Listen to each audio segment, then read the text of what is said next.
Bonjour à tous, bienvenue dans Planète Bourse, une revue de presse très dense ce matin, c'est parti.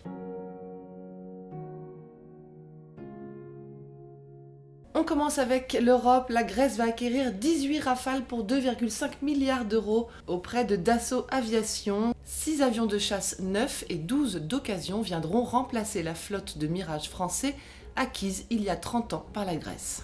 EQT rachète l'américain Exeter Property Group spécialisé dans les bureaux et les sites industriels pour 1,9 milliard de dollars. Le groupe suédois de capital investissement compte sur cette fusion pour étendre sa présence aux États-Unis en mettant l'accent sur les sites logistiques et le résidentiel, les gagnants immobiliers de la pandémie.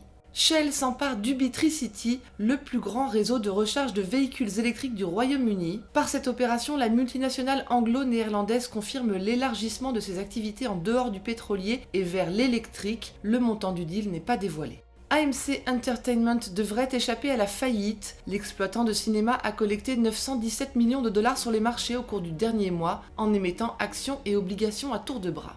AP Møller Maersk, la plus grande entreprise du Danemark, annonce avoir perdu plusieurs centaines de containers dans l'océan Pacifique. L'armateur effectuait un trajet entre la Chine et Los Angeles. Les super riches se portent bien en temps de pandémie et ils font les affaires d'UBS. La banque suisse annonce 54% de hausse de ses bénéfices en 2020 à 6,6 milliards de dollars et prévoit donc un rachat de 4,5 milliards de dollars d'actions sur 3 ans. Craignant la pénurie et la colère des Européens, l'Union européenne veut contrôler les exportations de vaccins en direction du Royaume-Uni. Pfizer-BioNTech, dont les vaccins sont fabriqués en Belgique, et d'autres pharmaceutiques devront demander l'autorisation des 26 avant d'exporter des doses en Grande-Bretagne. L'Allemagne surenchérit en menaçant de bloquer tout export pour sauvegarder les approvisionnements au sein de l'UE, selon le Times. Aux États-Unis, LVMH a dévoilé sa feuille de route pour Tiffany aux salariés du groupe. Plus d'or, plus de pierres précieuses, des boutiques rénovées et une présence accrue en Europe et en Asie devraient donc dessiner le futur du joaillier américain.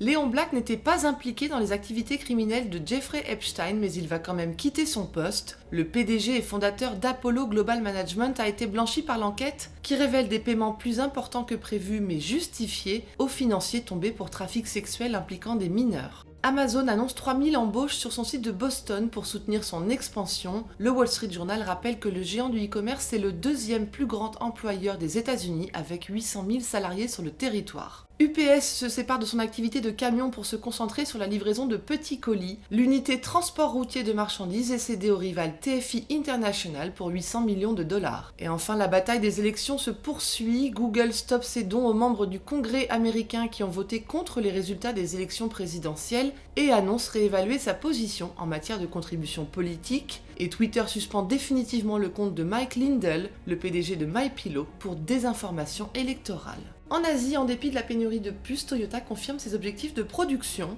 Le constructeur automobile japonais devrait produire 8,2 millions de véhicules pour l'exercice en cours. Les 2000 VE non produits par manque de microprocesseurs seront compensés par des voitures traditionnelles. Unicharm va prêter main forte pour fabriquer des masques N95. Le groupe japonais spécialisé dans les produits d'hygiène pour la famille s'engage aux côtés de Kokun pour produire des masques de qualité médicale. Vingroup, le constructeur automobile vietnamien, annonce exporter des SUV électriques aux États-Unis et en Europe à partir de 2022. Pour financer sa gamme de véhicules avec fonction de pilotage automatique, le groupe émettra 302 millions de dollars d'obligations dans les mois à venir. La bourse indonésienne se dote d'un nouveau segment technologique et santé de 700 entreprises. The Indonesia Stock Exchange espère ainsi attirer les investisseurs. Et enfin, coup dur pour Airbus et Boeing.